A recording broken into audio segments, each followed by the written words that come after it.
Saint George and the Dragon. Saint George was a knight and traveled for many miles by land and sea until he came to a country called Libya.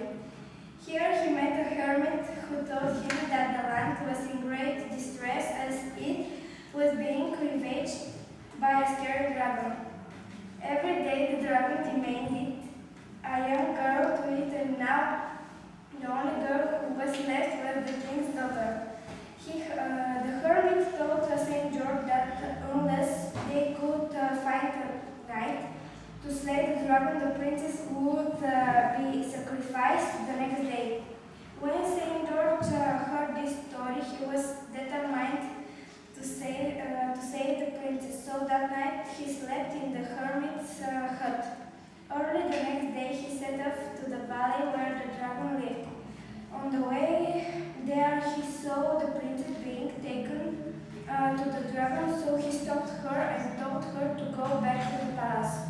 As soon as the dragon saw him, it rushed from its cave, roaring with a sound louder than thunder. Its head was immense and its tail 50 feet long.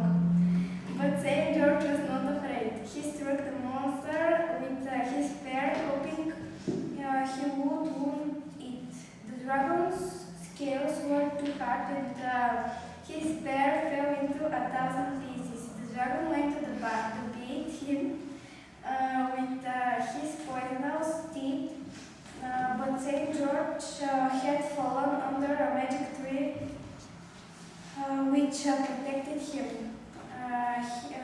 He then hit the dragon with his sword, but the dragon poured his poison on him and Saint George's armor split into two.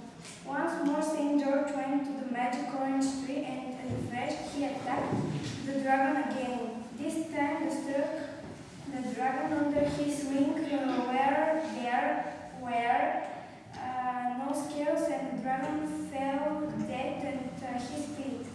Everyone in the land was very pleased that the dragon was dead. The king was so pleased that offered Saint George his daughter's hand in marriage.